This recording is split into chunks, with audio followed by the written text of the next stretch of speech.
This is Infection, the H1Z1 podcast, recorded live on Tuesday, November 24th, 2015, episode 45.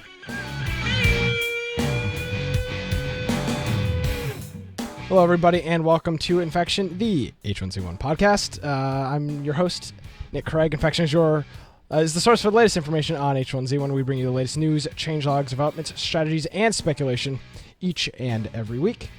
Like I said, my name is Nick Craig. At Nicholas M. Craig is my Twitter handle. InfectionPodcast.com is the website. And if you're interested in gaming, geekiness, and more, check out my other podcast, The Crummy Show, at thecrummyshow.com. Joining me, Brian with an eye Aldrich. Hello.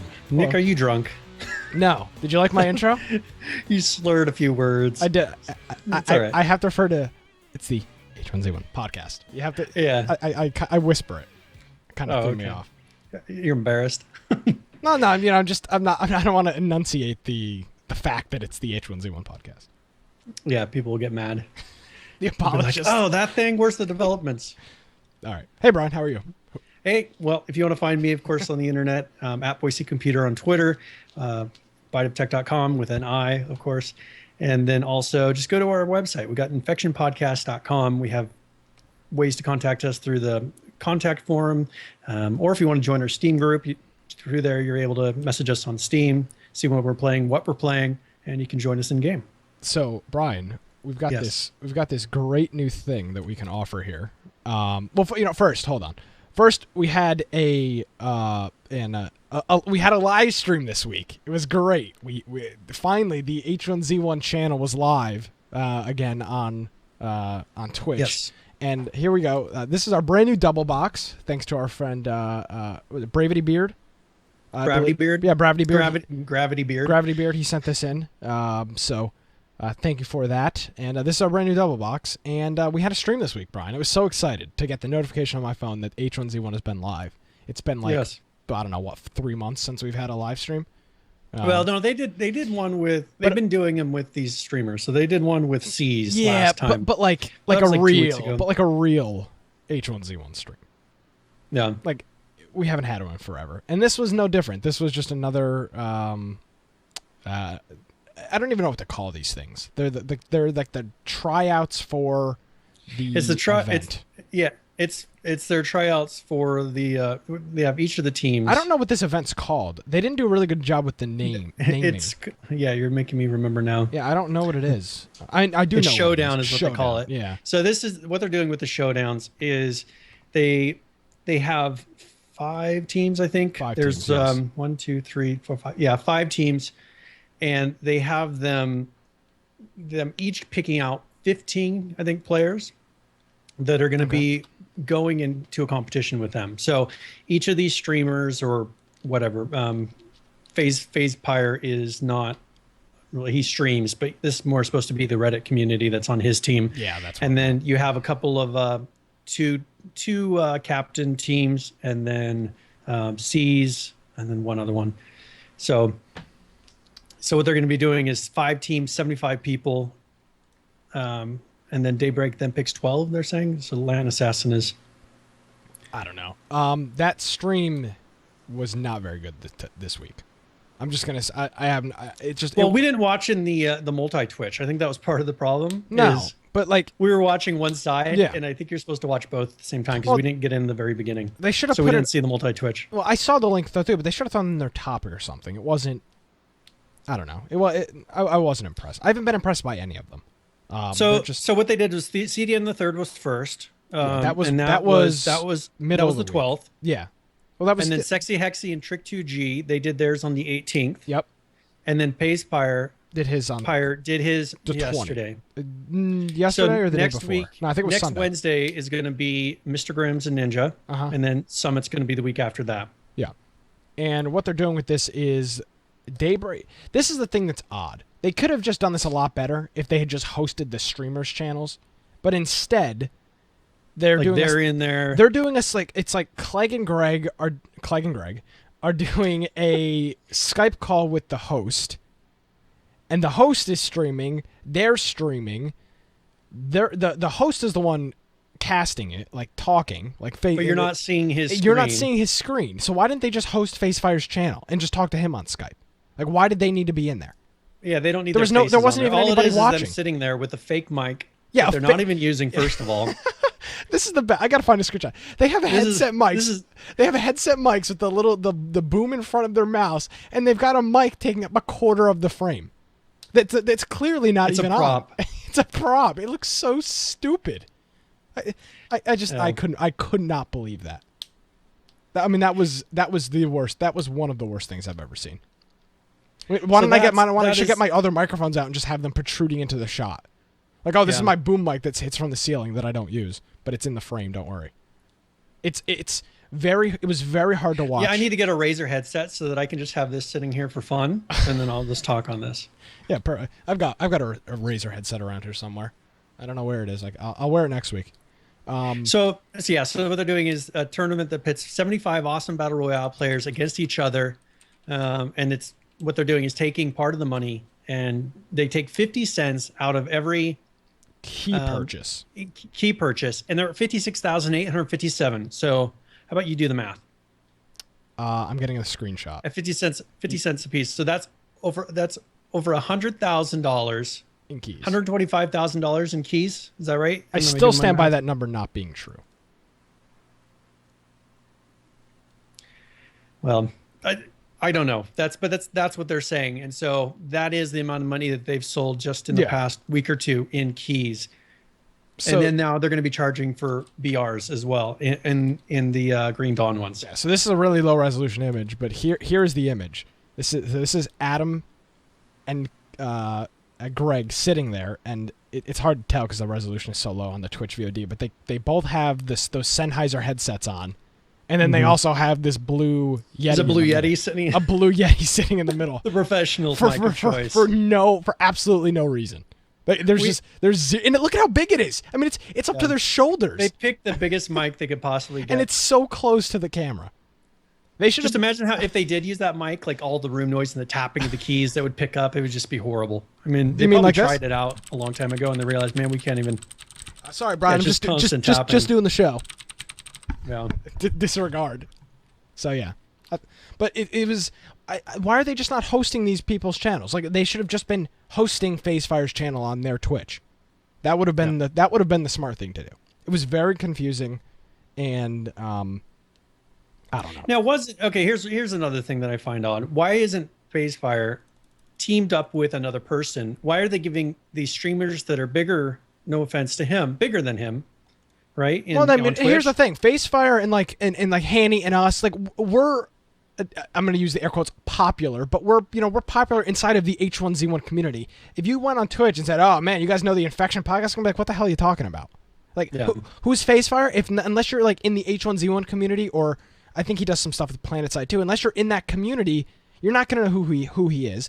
You're not gonna know who a lot of these people are because they're very specific to the H1Z1 community. I mean, who's is it Mr. Grims? He only streams H1Z1. Yeah. He played 12 hours straight, I think it was yesterday. So, like, if you asked... I would just go... My mind would...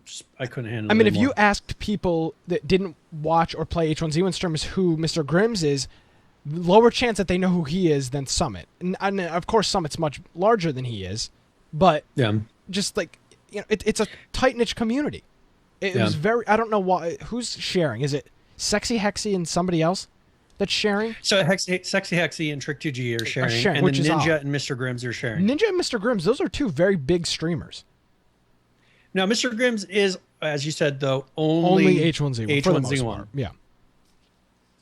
So it's interesting. So, it looked very unprofessional to me. Yeah.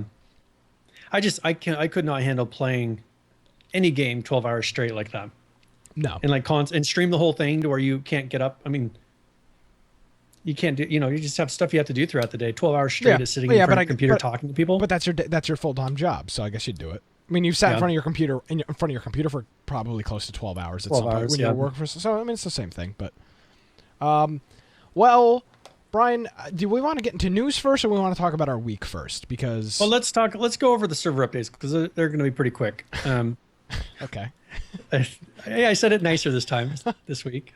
Very good. There was no sarcasm whatsoever. I'll let you take care of this then. Okay, so this week on the 18th, they did do a game update. So this was a live server update. Woohoo! And it says, we have a small update that's going to has some fixes that went out, as I said, on the 18th. And they ended the Halloween event. So they removed the content and title screens that were themed. And we should probably do that on our website as well. Yeah, right? I was just going to take go out do the that Halloween now. thing. And then hardcore BR rules have been adjusted. So they did it so that no longer is there a first person BR. When you go into hardcore, you can do third person. That's not what hardcore means anymore. And it starts earlier in the day, and the name has been changed to BR Zombies. So they're making it so that this BR starts at the beginning of the day and ends. That was one of the big things that they said about Now the, it doesn't Bring say On. it doesn't say that it ends. I think the whole day. I think the whole game. It just says starts earlier in the day, so probably in the morning. But I don't think, because in the current BR there's no time progression. The regular BR, I don't think this is going to have a time progression. I just don't think it's going to start at noon. I think it's going to start at like 8 a.m. It doesn't mention time progression. If there's time progression, then Green Dawn is completely useless. And what the hell's up with this renaming? Why are they renaming this? Because it's no longer hardcore. It just has zombies in it. Like, that pretty much changed it. The only difference between this and a single person BR is the fact that this has zombies. I don't understand why they got rid of the single person BRs. No. That's not it. There's still single person BRs. Okay. But then there's also a hardcore BR, which has always been, yes. Which has always been, but the hardcores would restrict you to first person view constantly, yeah. Yeah, and they have zombies. So now it's just going to be a BR that has zombies. I thought you said that there's no longer a solo BR. Okay, I got. No. This is now a lot like it, but with zombies. Gotcha. So that's the big change they're doing with that. They fixed a bug that was causing explosives and other AoE damage to go through some walls, so people were able to damage things or just damage people through walls with explosives when you're not supposed to. They fixed a bug where placing multiple construction items very quickly would cause construction to get broken until the player logs out and back in. Great. And now they fixed a problem causing some players to fall through the world when landing from a parachute in BR. This has been happening to me for months. It's a feature. This is one of the first time I went to a BRs. I think I did it with you, and I went through the ground like 3 times in a row. Oh, great. But yeah, I guess they still were having that happen. So they made it so you shouldn't go through the ground anymore. And then they fixed a bug causing some players to not see changes to the fog in BR. So I don't know if they were saying that they wouldn't see it on the map or if they wouldn't actually see the smoke rolling in. Yeah.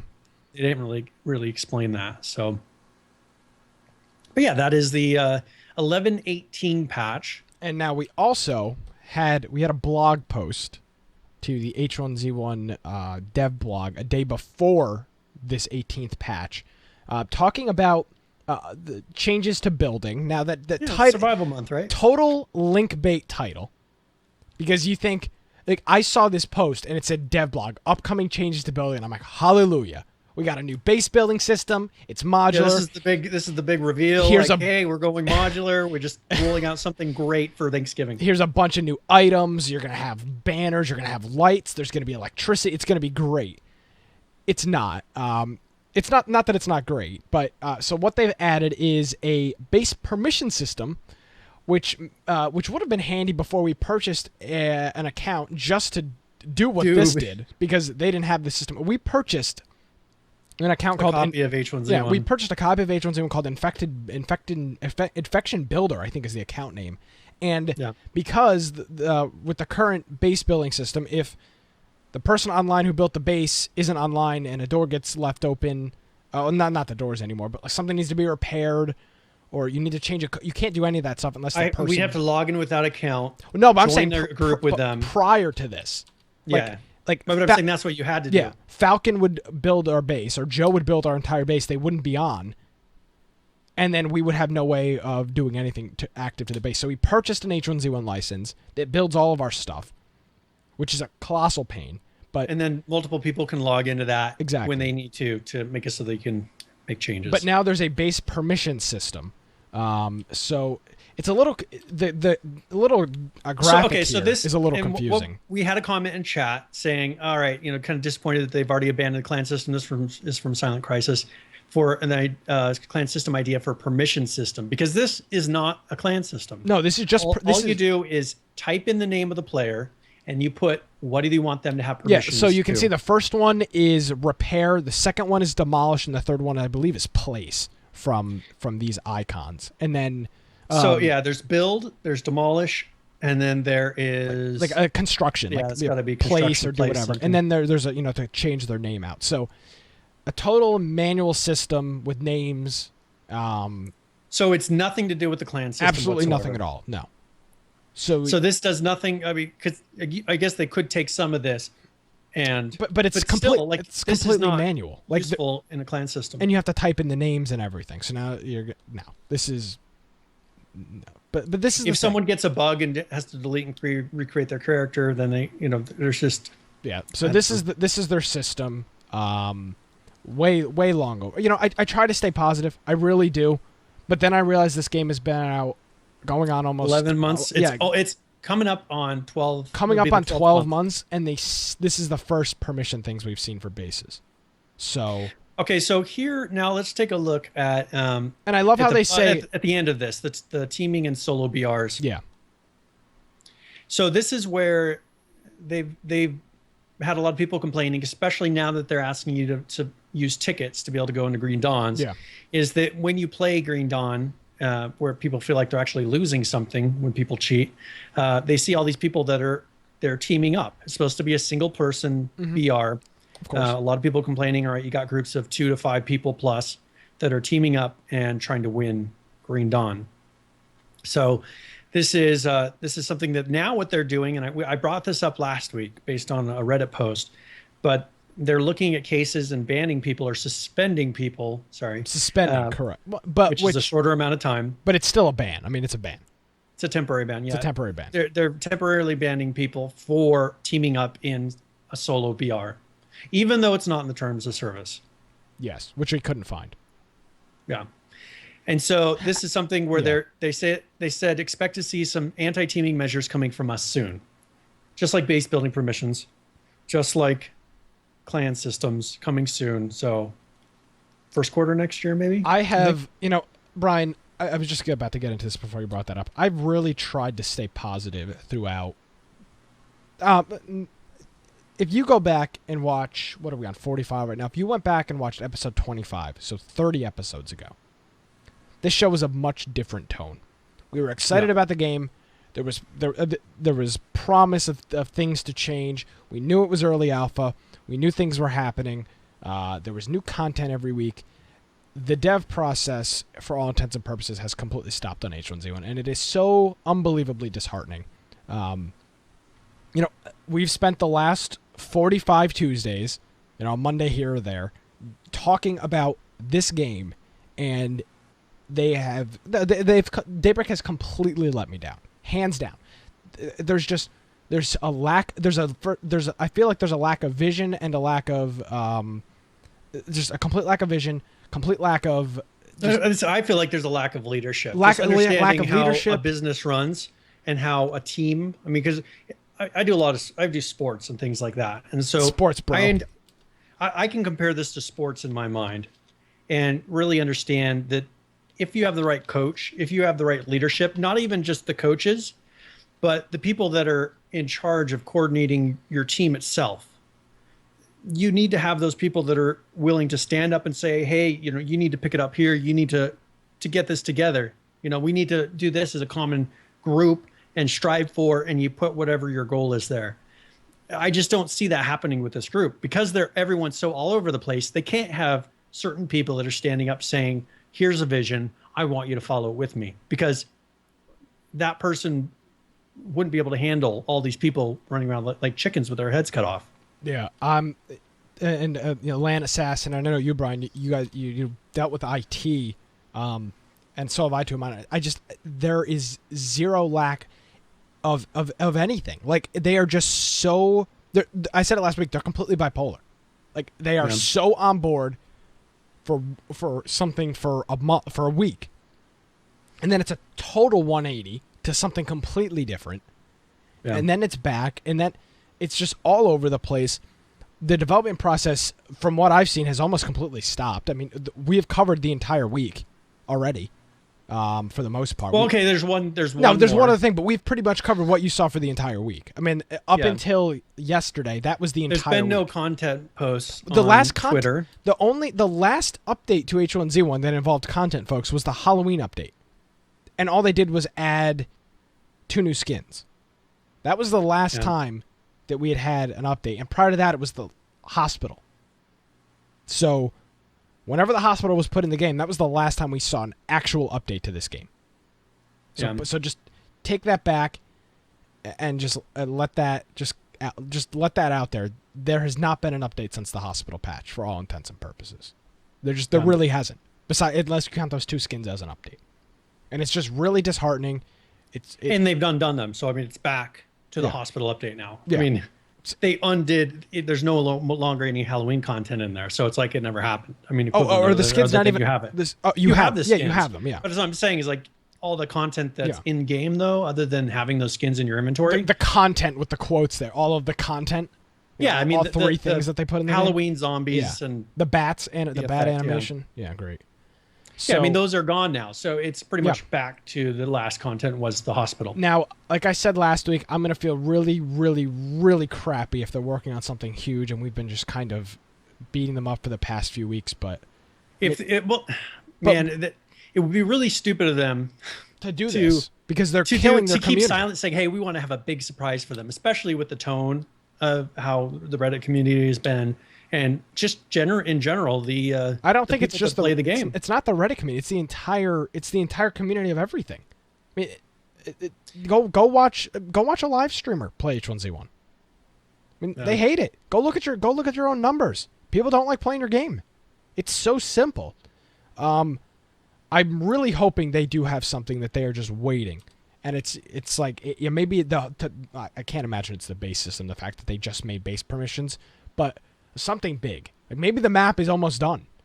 Yeah, and so this is something that someone was mentioning to me, saying, hey, maybe, and this is where I was like, oh man, I would kind of feel bad, but maybe like for a Christmas surprise, they're really pushing out to get this new map, like a big reveal for Christmas, like a holiday surprise. And I really hope so.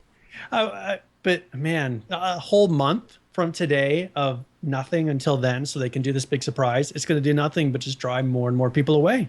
So, I'm not going to take anything back if they update it, because I mean all of those points are still how they're out. Doing this is still a bad choice. They are tease it. Say, hey, something big is coming. Yeah, they're if killing. You know that it's going to be out. They're killing their community. The numbers will show that people are not interested in playing H1Z1 anymore. It's just it's a fact. It's a straight up fact. If you look at the numbers this week, and we'll get into them a little bit later on in the show, nobody is interested in playing this game. So now one thing I did want to mention, I thought of this earlier.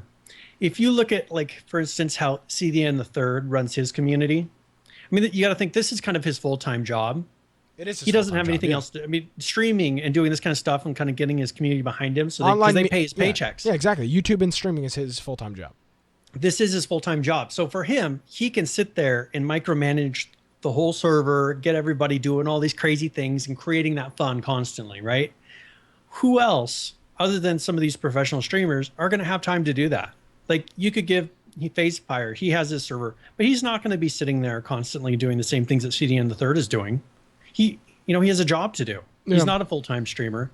It's like the only way that you really can create such a unique experience is pretty much making H1Z1 your full-time job, so that you're creating things for people to do to try to keep them interested. The game should do that. It shouldn't be a full-time job to keep an active server going. And that's what it feels like it is right now. The people that are active are ones that this is all they do, and they get people behind them to do it. Everyone else is kind of going to the wayside. Now, like you said, there was another thing this week, and that was the... Well, first, there was a hot fix on the 19th. That was just... So what they did is there was a patch. Yeah, they patched out a new game client to address crashes relating to animation issues. So no testing. This is something I think I was running into quite a bit, because I kept getting crashed out, and I wanted to talk a little bit about this, experience. No, there's no time for your public opinion here. So then you must have played on the 18th, because this patch went out on the 19th. So you must have played Wednesday. Yes. Okay. Well, yes. I played. Thursday. Let's see. I think I played I'm trying to remember what day I played. Because it was nice at least that the bug was there, but it was only there for a day. Like the patch, the live maybe patch the bug is still there because I thought I played on Friday. Because the patch went out on the 18th and the hotfix went out on the 19th, so the patch was only out for at most 24 hours, if 24 full hours. Yeah, I guess I could look at my H1Z1 because it was the last time I played on Saturday. So this was Saturday. Okay. So maybe it's not fixed. Let's hear it then. So I did some BRs with a listener here on Saturday. And you could win a chance to play with Brian Aldridge. Just send a postcard. Well, yeah, Sunday night for you, Joe, and it was Saturday for me here in the United States, and so I was playing, and we were doing 2-man BRs, and we never made it without crashing out of, unless there was like 2 games that we died early on in the rounds. Other than that, we crashed out of every single BR. We were getting down to, under 15 people, and it crashed out three times in a row for me, and the other person crashed out a couple times. We tried to do, I think, about 7 BRs, and not a single one of them, other than the 2 short ones, actually would let us play past a certain number of people. It crashed out every single time. I was so pissed. Whoa. It's like I feel like I'm wasting my time. No, you are. No, and Gravity Beard is saying that he says it still crashes at the 5th and 10th place. Yeah, because I had it where one time I was in 5th place, crashed out. I mean, I was getting to the end. Like I had one where I was running in, getting right to the end. Like we're getting ready to have this battle in the center, and my whole client closed. It's just, and I was watching that showdown. Like Lannis hasn't brought it up. The showdown stream with Facepire. Everybody crashed out of the whole game during the middle of that, so they all had to start over. And it's going to be the showdown's going to be a colossal disaster. Yeah, I was so frustrated just playing that and realizing that I could not even finish. I was trying to play BRs. I wanted to play a BR. Well, I couldn't do it. Let me ask you a question, Brian. It says that this is something to do with animations. What animations did they change? They didn't change any animations in the 18th update that they put in their patch notes. But they're saying that some animation is causing a crash, like the way something moves. But or something. They didn't fix anything. Well, why would it get at between 5th and 10th place? Why would people crash out at those specific places? Like every time I was getting into the top 10 is when I would crash out. My game just closes. But for any random reason. Look at the 18th patch note and tell me what in there would lead to that. Nothing. So they're either they're updating stuff that they're not saying they're updating, or they're just clueless. But I mean, realistically, if they updated an animation, they said we added it, we changed the way the guy moves on the 18th, and then people are crashing, and they say, hey, people are crashing because the guy's moving animations is all screwed up. That's great, but they didn't change anything. Let me go back to the 18th patch note. They didn't do any animation changes. No, not one. They changed survival to even know. I mean, maybe it crashes out all the time in survival too. I don't know. They ended the Halloween event. They changed the hardcore BR, and they fixed some bugs. They didn't do anything to animations. So what animations changed between the 16th and the 18th? What changed? Yeah. I mean, if you change something, then just revert it. But they fixed an animation bug. If you didn't update animations, how could there be an animation bug? Yeah. How can you have an animation bug? But this has been going on for longer than I think they want to admit, because we played a number of weeks ago when this was happening. Yeah. Like, how can you? This is just how I don't understand how people can continue to be playing BRs. Like every single BR that I've tried to do in the last couple of weeks, just has been constantly plagued with problems.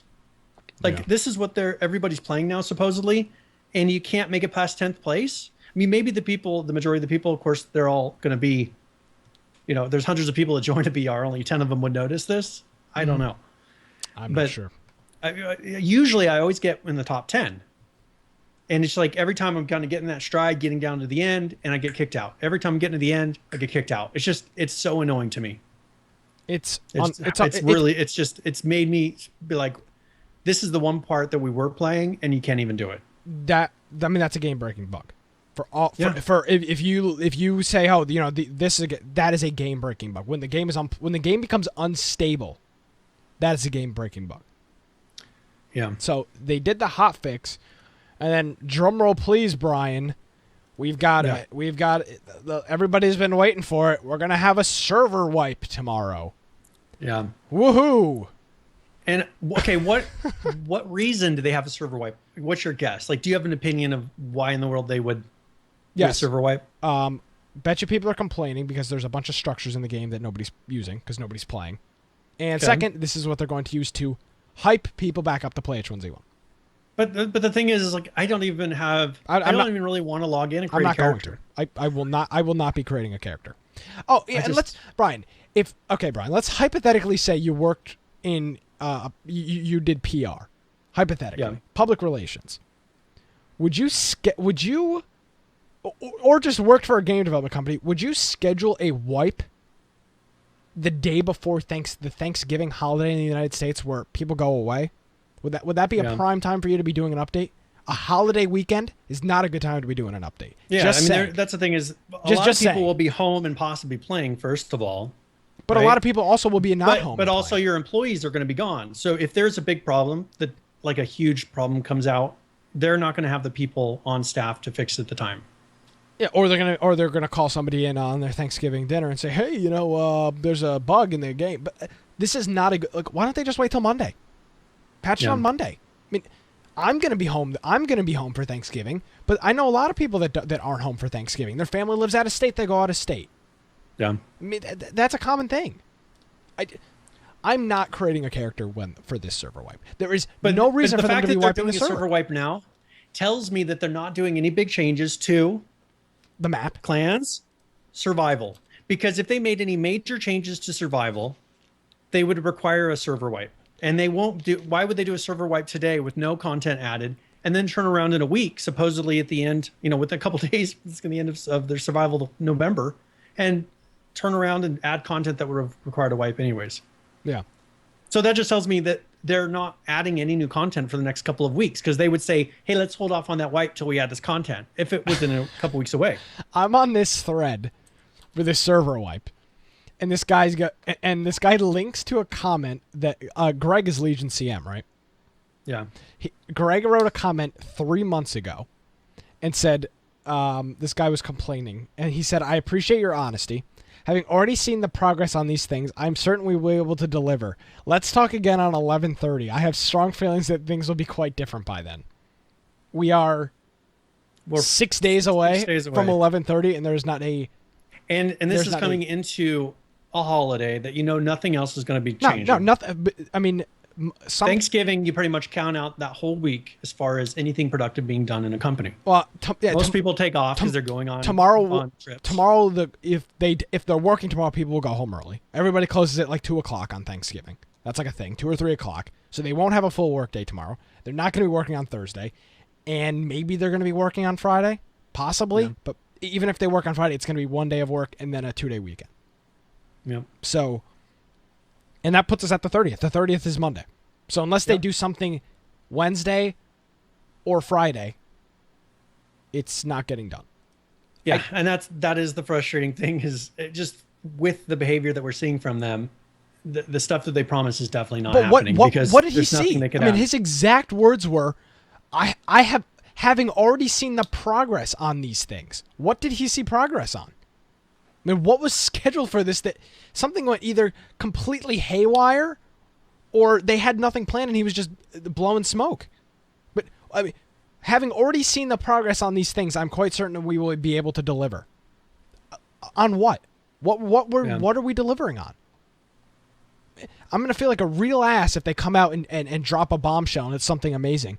But what could they add that wouldn't require another server wipe? Yeah, like maybe the wipe is going to be. Maybe they're gonna announce. Maybe they're gonna wipe and they're gonna be like, oh, and the wipe's a brand new map. That just means that they're not doing a test server. Like, why would they test it? I don't know. That would be another disaster. So, remember, this is Survival November. I mean, comment. He says maybe Monday the 30th we get beards. Just in time for No Shave November. Just the last day when everybody is going to be shaving. We get beards in game. We can't shave on the 30th. We have to shave after the show on Tuesday. All right. So we'll get an extra day in. Yeah, we'll let it grow. At that point. The comments on Reddit at this point are very disheartening, and they are I've changed my tune here, Brian. They are the opinions of the people that play this game. It's no longer the vocal minority. Which on Reddit you're saying? Yeah, this is no longer the vocal minority. This is how everybody across the game feels. This is no longer just the few people that constantly have to put up a stink about every little thing. The consensus across anybody with half a brain that plays this game is that they are completely slacking on development. Except for Friendly in our chat, he says he likes how it's going right now. But other than him, he has a whole brain. I'll give him that. We got to give him his safe space. Yeah. It's just a complete lack of development. The timing is completely off. Promises that clearly aren't going anywhere. I mean, I can't tell you the last thing that they've promised that they've come through on in a recent time thing. We still do not have working scoreboards in 2 and 5 man BRs. Yeah. July, Brian. July. Okay, it's Friendly snowing. says he likes the idea of the wipe. Okay. It's snowing. It's so snowing. We don't have anybody that was saying they enjoyed okay, good. It went from being 90 degrees in upstate New York in July to now November. It is 34 degrees outside the second we're recording this show, and there are still no leaderboards in the game. The season has gone. It has gone from summer. In the single person, there's leaderboards. Yeah. One of the BRs. One of the BRs. It has gone from summer to fall, and we are now in winter, and we still don't have leaderboards. What in God's name is this company doing? This game is completely dead. It's completely dead.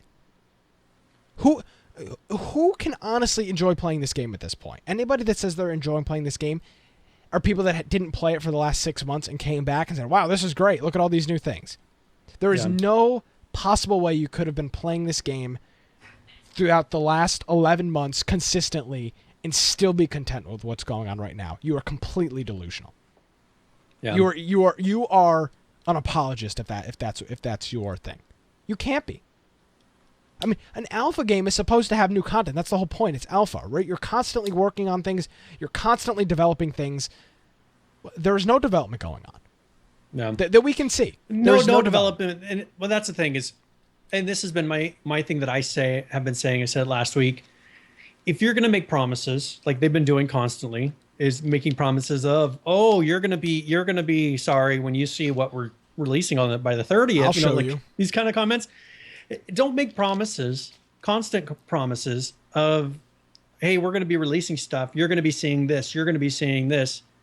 And then not deliver within a reasonable amount of time on 90% of those promises. I think that 95. I mean, I'm trying to think what was promised. What was promised for no? I mean, we still don't have professions. Yeah. No clan or guild system. The permission systems for the bases, is that out or is that announced? That's announced. It's announced, so that's not even out. No leaderboards. The Screamer Zombie's not in the game. Yeah. I mean, that's just 5 things right now. That are the 5 of the big things. I bet you there's many more things promised that didn't come through at all. But I just... So, and like Joe is mentioning, go back to the roadmap. Like, yeah. We're releasing this in November. Like, don't have a roadmap like that, but say, here's a roadmap of things we're looking to implement. Yeah, don't put a time on them. Don't change it every month. Just have a list of here's what we're looking at. And then below that, if you want, you could say, all right, here's what we've implemented. Move them from the top to the bottom. But even if they had that... Once it gets small on top, you add more to it. The problem with that, Brian, is if they did that right now, that you would see that nothing is happening. I mean, there's no development happening. Yeah. There's no live game development currently happening. And they're not developing, like Big Woody Sauce says in chat, remember they canceled the city. So we're not having the city come in. No, we're waiting for Z2 for that to happen. This whole new map is going to have everything. So we're not getting any of the major new content until the new map is, and that's not been, they have. I guess that's one thing that's good is they haven't said when that is, because imagine if we held it to it. They say by the end of the year we're going to have the new map. Yeah, right. Yeah. No, that's not going to happen. I don't know, man.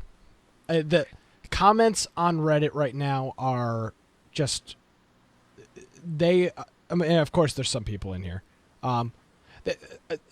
they are wiping to improve stability over the Thanksgiving weekend, sure. But they're wiping. because the first thing I said, they're wiping because there's probably a bunch of structures left over that nobody's using anymore, and they just want to clear it all. And they think people are going to log in like crazy over Thanksgiving and go and create their bases and do all this stuff. I personally don't think that's going to happen. I'm going to be playing Fallout. I'm going to be playing Call of Duty. I'm going to try to buy a Wii U on Black Friday.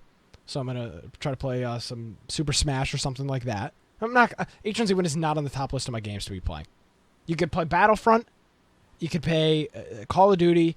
You could play Fallout. There's 100 new games to be playing right now besides H1Z1. Oh, and the one thing I was going to mention, that the time when we were playing the BRs, like we were doing two-person BRs, and we were having people in multiple groups coming at us as one large group. Like that is definitely a problem. And it's like one thing that they suggest is, well, why not put so that in the single-person BRs, why make it so that more than one person can ride in a vehicle? Because if people are riding in vehicles together, or why not make them all ATVs and just don't allow a second person on them? Yeah. Now, I mean, yeah, it's just frustrating. Now, H1Z1DB is saying Black Friday, they're probably going to do a Black Friday deal, 33% off. How great! So they're going to be having a discount and hoping to get a whole bunch more people buying the game. Right? They're going to spike their player count for a week or two, and then it's going to completely dive off again. I think they're using this. They're using this like a sim pack in Fallout. Their numbers are drastically. Their numbers are falling so fast that they're going to counteract it with making the game probably 50% off, like H1Z1DB is saying. They're going to spike their numbers back up, and then that incline is going to start again. They seem to do that every few months. I mean, do you see this game going to 2.5 million like sales? I mean, how much? Yeah, it's going to go to great. So it goes to 2.5 million, and there's still 18,000 people playing the game. Yeah. I mean, it's at 2 million right now, and there's only 18,000 people playing. Well, being that the games crash out, like I guess the people that are really new aren't going to be experiencing this because they won't have the experience to get to the 10th place where it constantly crashes. But once these people start playing a little bit and realize they can't finish a BR because it crashes out every time, it's going to get really frustrating. Now, Brian, we've been playing something else this week. Yes. We've been playing Ark. And Ark is not perfect either. But here's the difference, and I came up with it. I'm going to go on a little tangent here. Now, the one thing I wanted to make a point of is that Nick has not really... He played Ark very little when it first came out, and like an hour worth. Yeah, and the reason for that was there was already members of our clan that had played it extensively, and I joined in at a point where they were just giving me a bunch of stuff that I had. There was no work. Yeah, no, there was no work. Went in, and we were getting all metal, whatever, armor. Yeah, they were just giving us a bunch of loot because they had it, and for me, it was like, well, that's no fun. You know, I have no interest in just joining and having a bunch of stuff given to me. So I literally. And so this is really your first survival game like this, like where it's true survival. Yeah, or recently. So we tried that, but you know, that game has a lot of bugs too. Yeah, I just want to come out front and say that game has a lot of bugs. There are a lot of stupid little bugs in that game, but here's the difference. And I thought of this earlier because I was thinking like, God, you know, like stupid stuff happens in Ark. Yeah. You know, like you get stuck on objects in the world. You're like, you know, what is this? But they're constantly working on their game. You know? Yeah. You can look past the little bug of you getting caught on a tree branch when they completely redo the entire game for Halloween. They change the moon. They change all the dinosaurs. When they're doing a bunch of new stuff and you deal with a little issue, you know, it's an assessment thing. So there's a bug in the game. Right?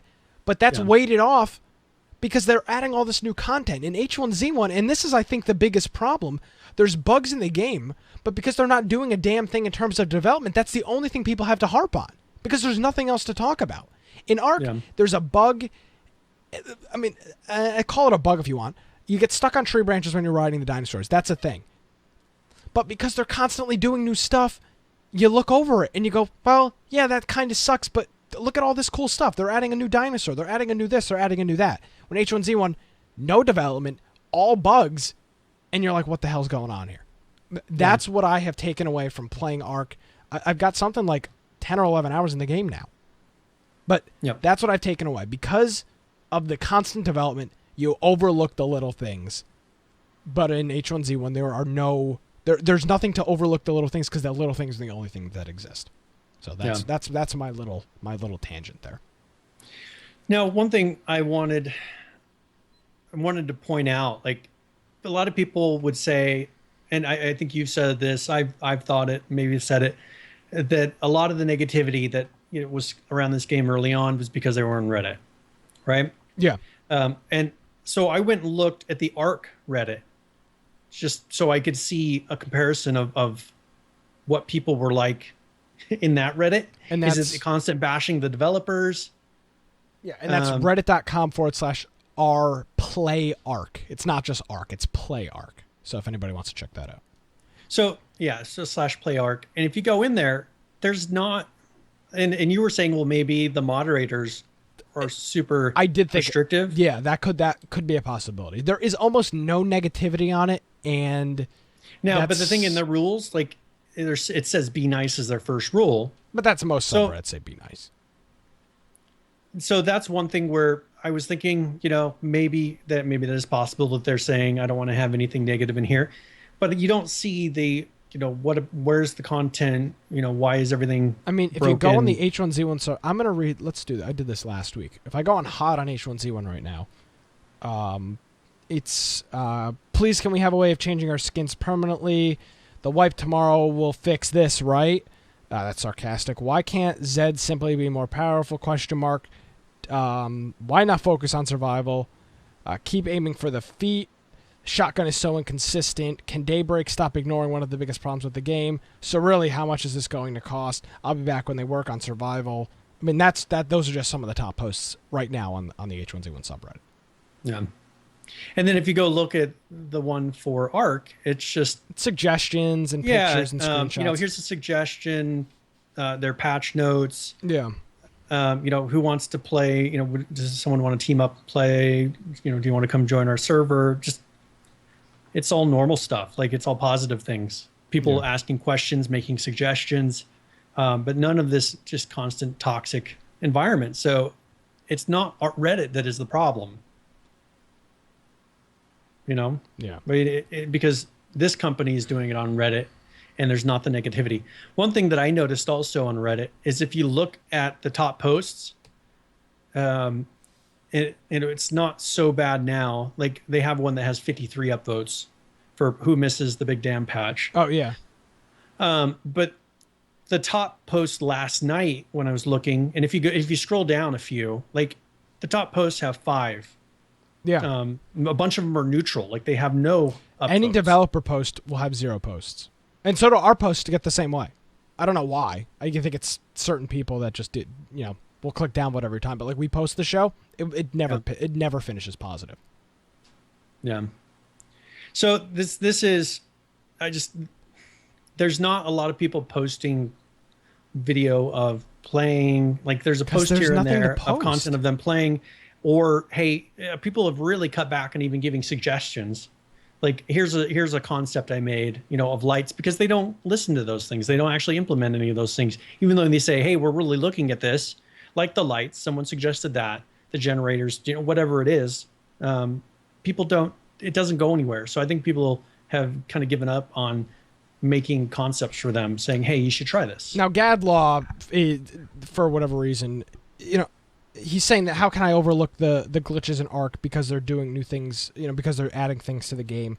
There are glitches. But then there are glitches in H1Z1 and things are being done. But he's saying you're on a cycle of dislike for anything, and it's not going to be good enough.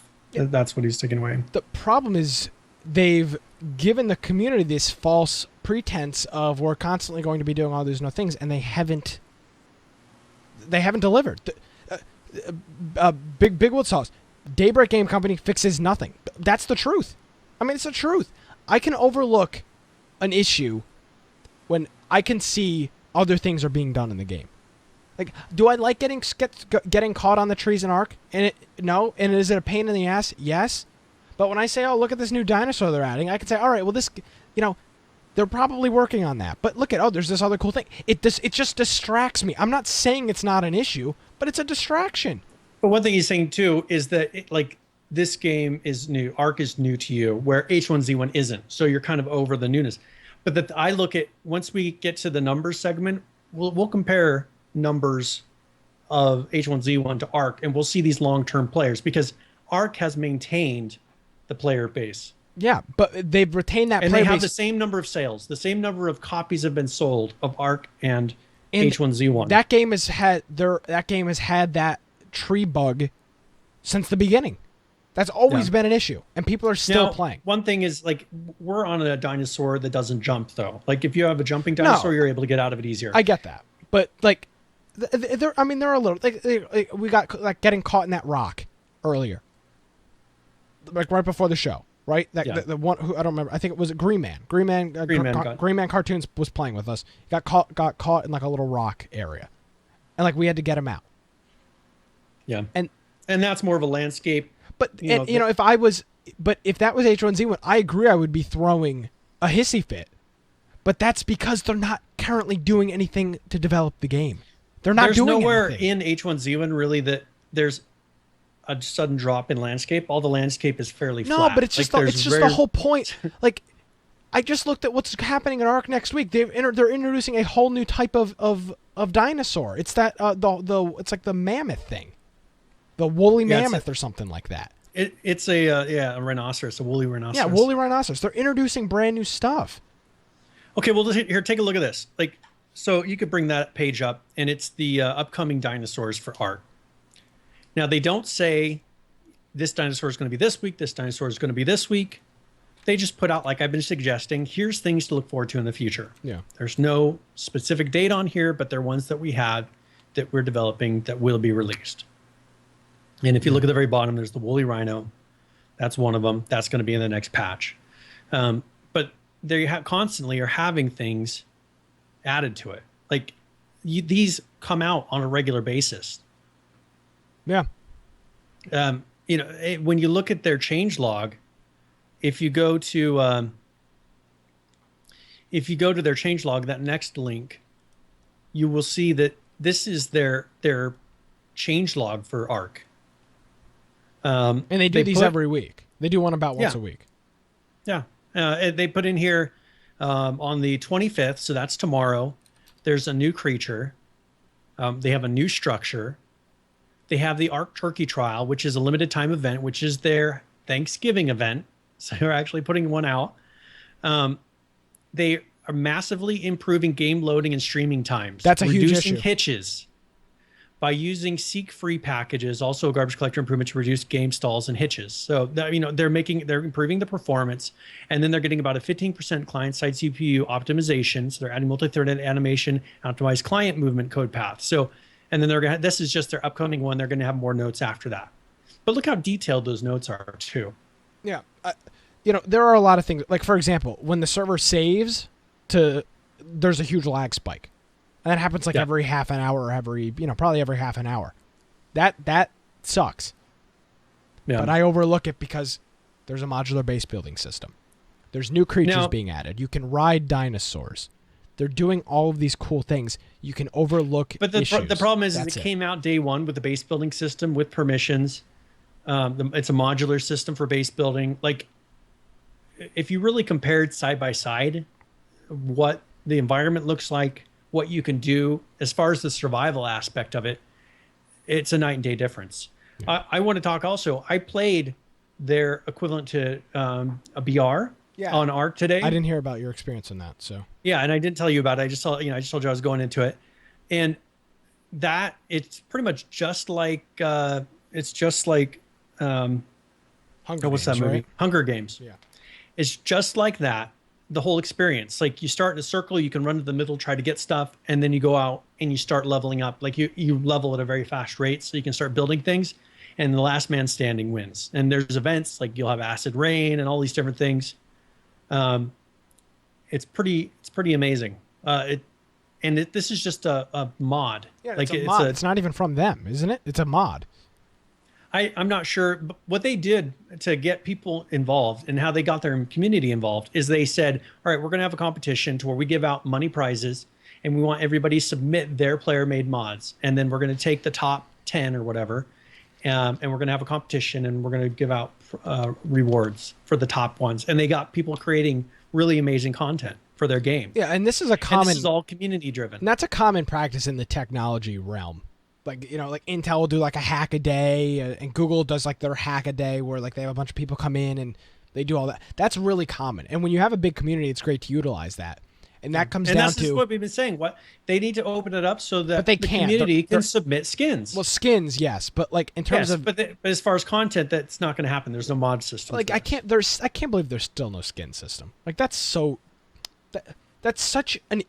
I'm not saying it's easy to develop, but in terms of like... They already have it developed for other games, and this is the same engine. No, but I just mean like in terms of like to implement it into the game, I understand isn't easy. I'm not saying it's easy, but in terms of you put that into the game once, and people are going to use that forever. People are always going to be adding and creating new skins. So you put it in there once, and you get it working, and then people just constantly use it. It's pretty easy to, once you get it implemented, it just kind of does itself. People will constantly be submitting. Most of the content we've been seeing has all been skins anyways. Imagine if people could submit their own to Daybreak, saying, "Hey, part of you submitting it to them is releasing all your rights to it. Like they have full rights to put it in their game and do whatever they want with it."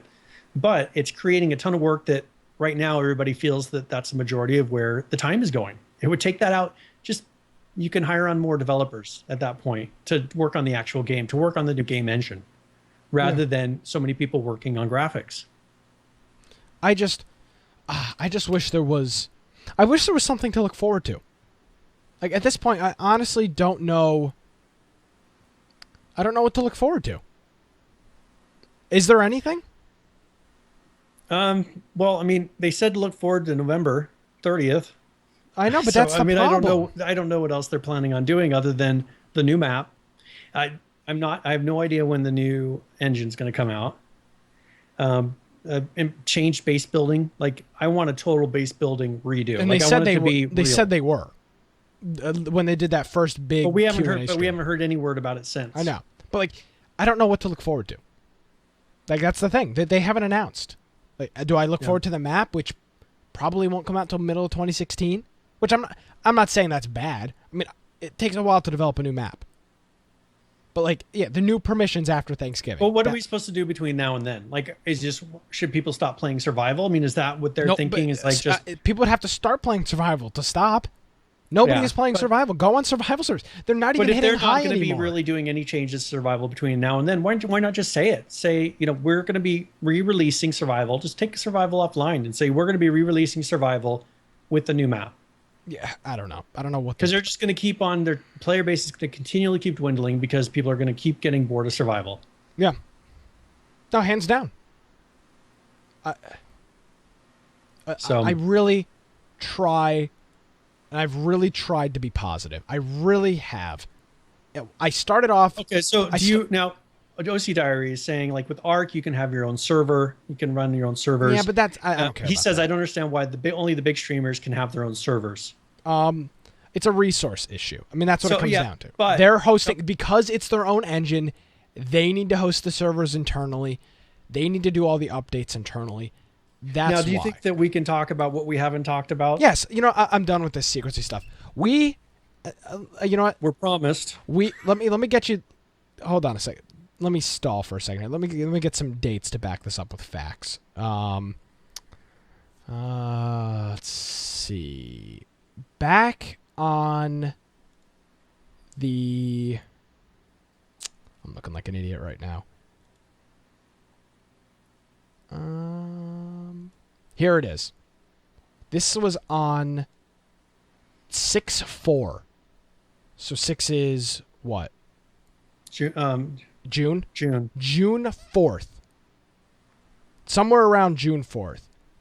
We submitted a request to Daybreak for a private clan-only server. Not an infection server. No, it was a private clan server. A clan-based private server. Correct. Where we could bring in other clans to where we could have clan wars against each other, kind of, get out to where you're all separated throughout the map and have events and this things is like that. By the way, we had on clans. At the time, so this was the 4th, we had Brian and myself, Greg from ADK Gaming, Solid State Gaming, Animus Esports, Clan OD, and Hayes Gaming.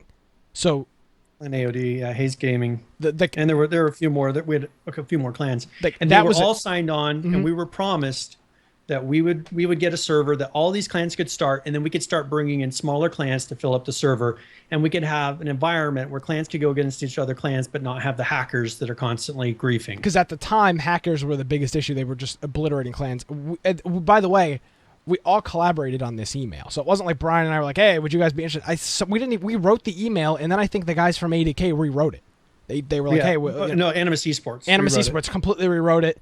We over 210 active players plus were our numbers that we had, and hey, it's November 24th, Brian. Where's our server? And they kept saying it's coming, and then they said, "Oh, we're re-looking at how we're doing it." And this was like a couple weeks ago, a month ago. We're really looking at how we're doing this. Just wait, hang tight, it's coming. It's not coming. Like they've totally changed to where now what they're doing is not privates. They have the one that's done by FaceFire in their group. Yeah, they have that one, but we were promised one before that one was released. That was released, and we were promised one about the same time. Yeah, and so it's just very frustrating. It's like we wanted to create a community, and now people are telling us, "Well, why don't you just go to the Stronghold server?" Like, I don't want to go on a role-playing server. Like, I just want to have fun with the clanmates and go do stuff. Like, I don't want to be in that whole role-playing. And why do we have to go to one server? Not everybody can go to one server. Like, yeah, and the whole thing, it's a big mess.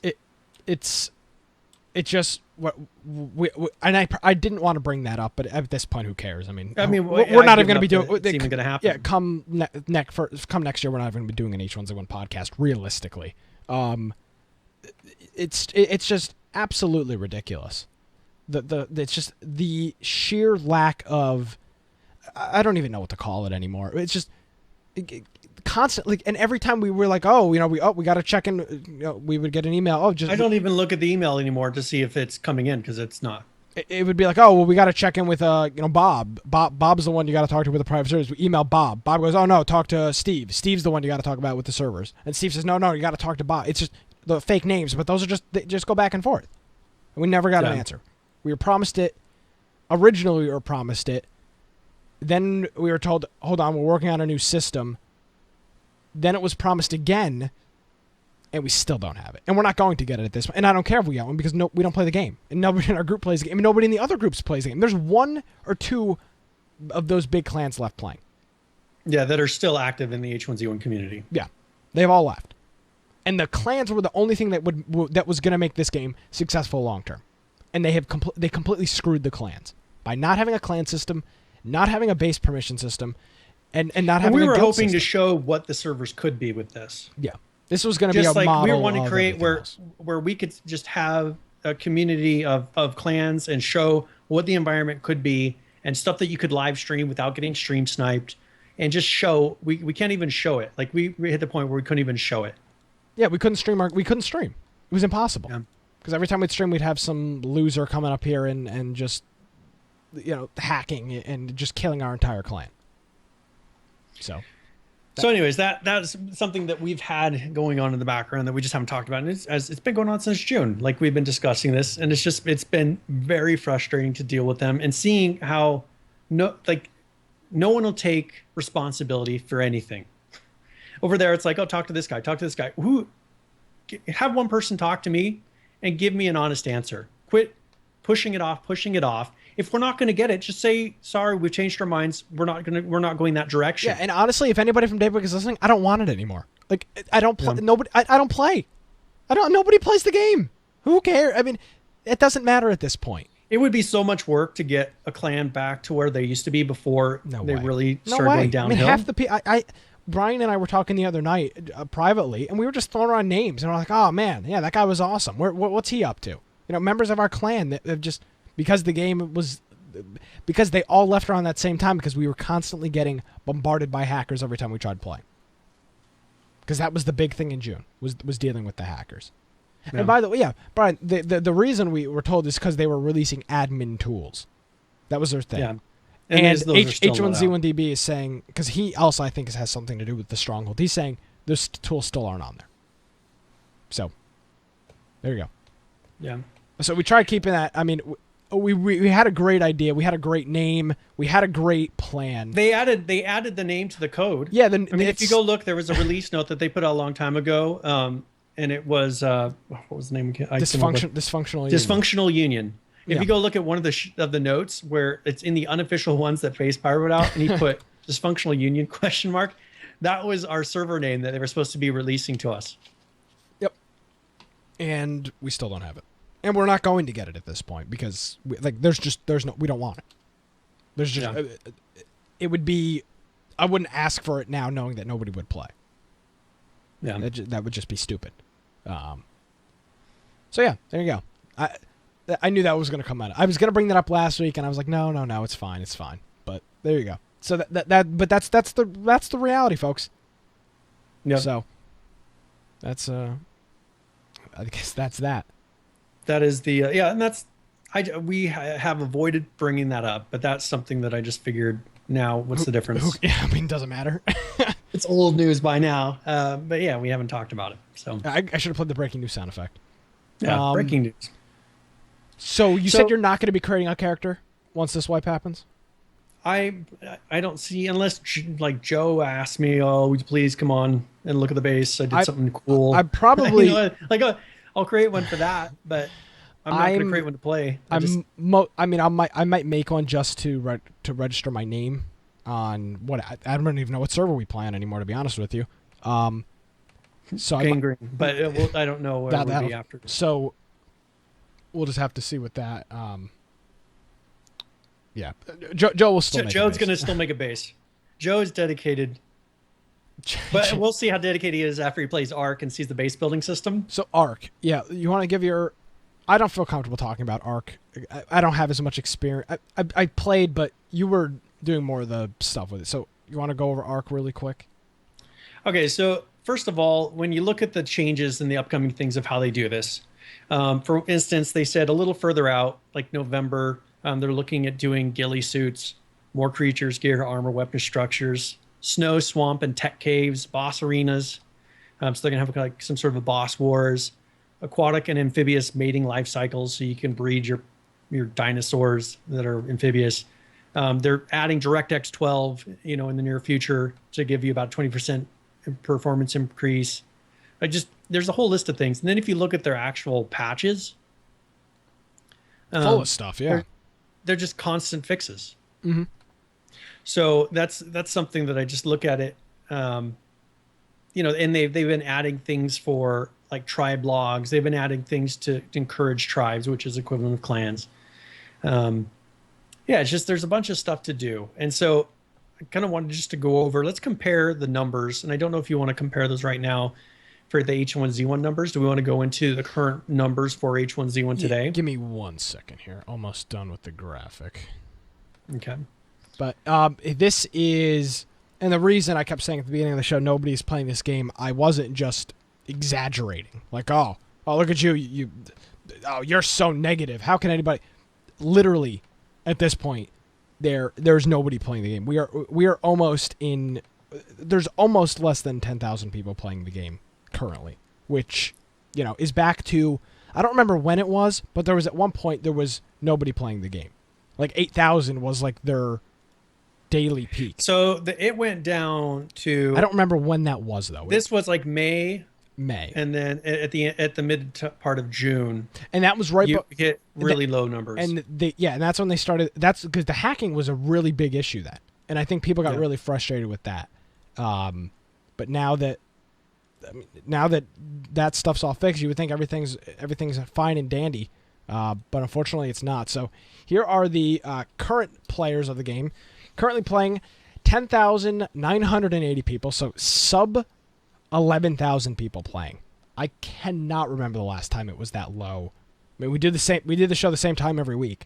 And normally it's like 15, 16, 14,000. It's 10,980. Less than 11,000 people out of 2 million are playing this game. The 24-hour peak is 15, 16. So that is, that's like it ended up being like 8 less than the 24-hour peak last week.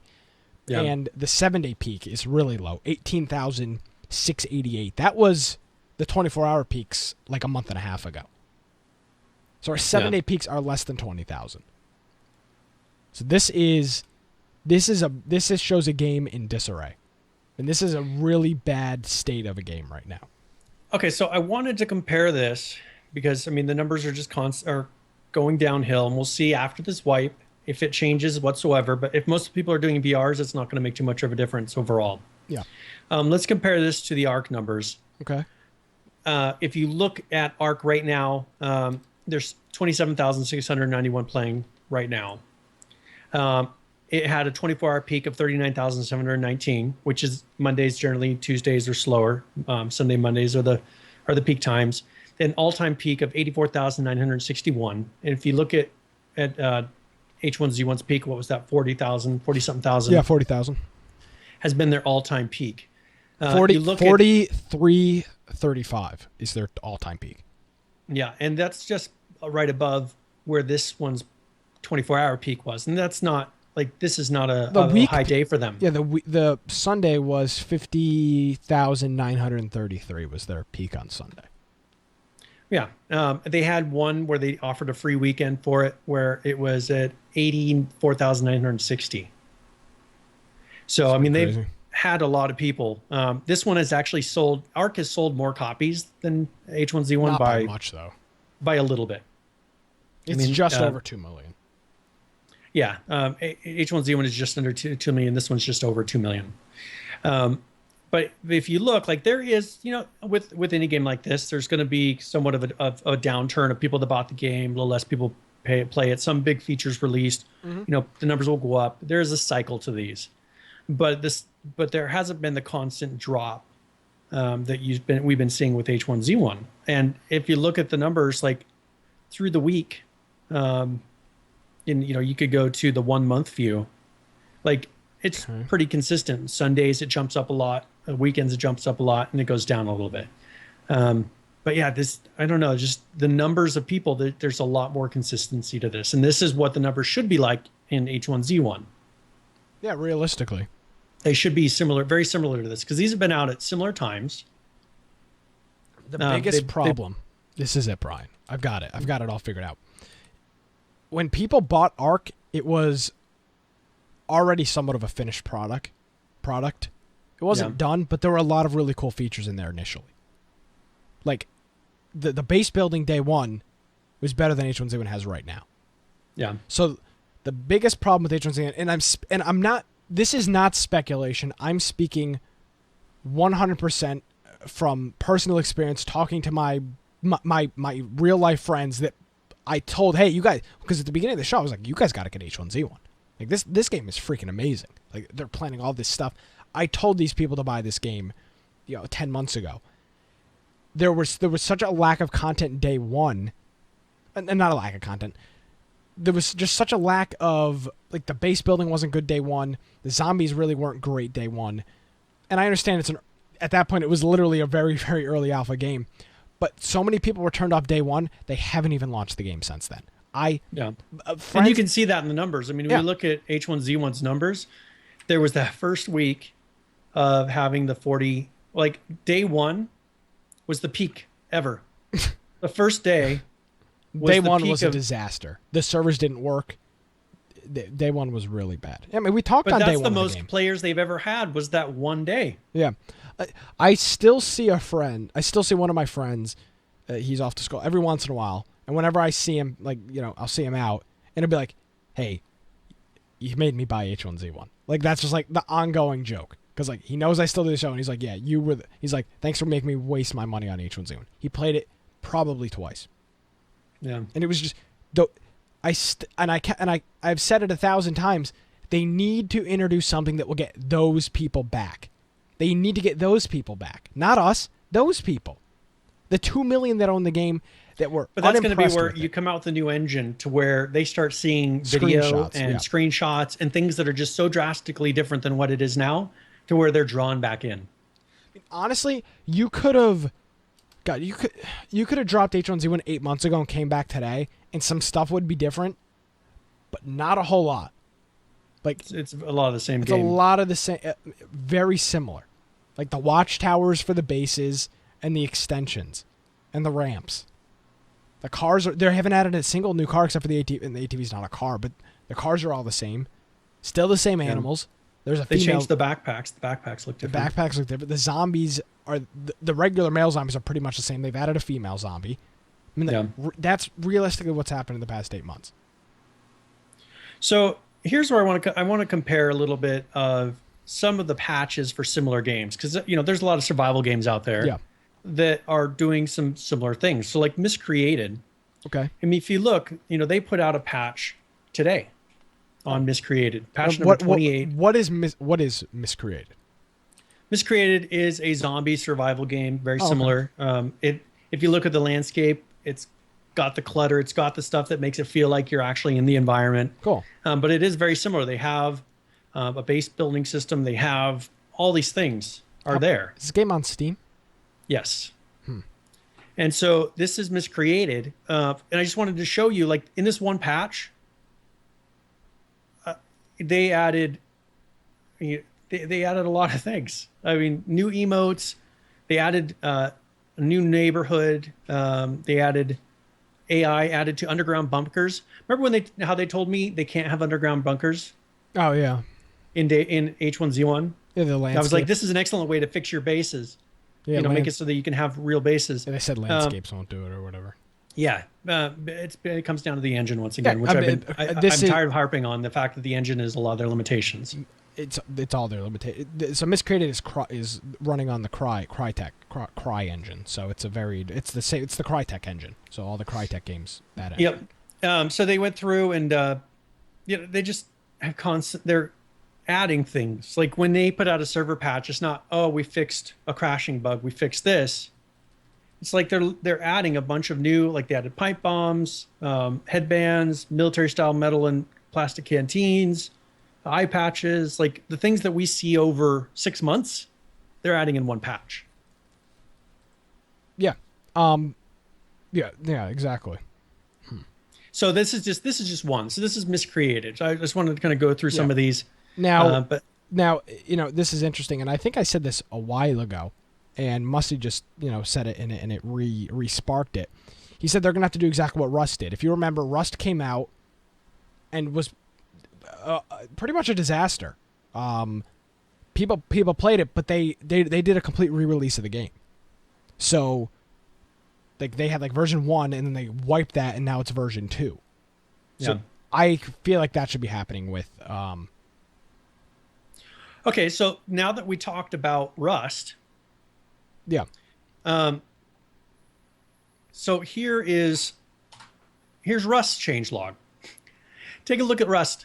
The 24th, which was they have a nice list of changes. They have a list. They do a change. The 23rd, they have a list of changes. The 22nd, they have some changes. Every day they do one.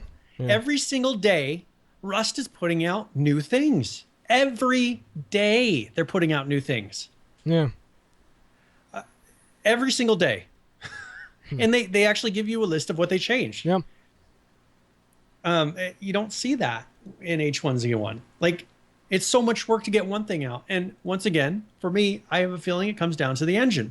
It's such a pain to do anything. You don't want to make too many changes. You're going to break everything. So, I mean, that's Rust. So if you want to look at what Rust is doing, they're putting out constant changes. Yeah. And then look at Daisy Standalone, which you could compare a lot of the track record for Daisy Standalone to what we're seeing in H1Z1. Yeah, their last current was September 14th, 2015. So, and it was one small thing. Yeah. The time before that, the last time they made a change was in August. Yeah. This is very similar to what we see in H1Z1. And you can see the player base is probably very similar as far as the number of people playing. It's just very frustrating. Yep. It's totally... Like, they'll put out one big patch, and they'll be like, oh, okay, that'll last us for 4 months. Yeah. No, look at these other developers that are constantly putting things in every week because they're not fighting with a lousy engine. I just got an update from breaking news. I just got a Steam alert from H1Z1 about the game update on the 25th and the wipe. So here are the notes. Get drum roll, please, everybody. Servers are going down at 3 a.m. for approximately 4 hours. The BR servers will lock at 2 a.m. Patch notes. A world and character wipe will commence during the maintenance. Server optimization has been made to improve gameplay and fixed a few reported crash bugs. That is the wipe. So it's the exact same thing. It's the exact same thing. Breaking news. So there we go. That's now we know exactly what is coming by November 30th, because there's not anything else coming out within days after a holiday, because they're not going to be open. No. They're in California. California has you can't be open over a holiday. Cyber Monday is like one of the least productive days at work across the country. In the United States will be Monday, because everybody's going to be online buying shit off Amazon. Yeah. And Best Buy and Walmart.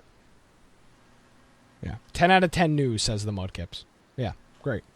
You got it. Yeah. Very, very frustrating. It's my frustration has it's hit. So we aren't getting any holiday. Like I suggested, you want to keep people coming in and have a reason to play.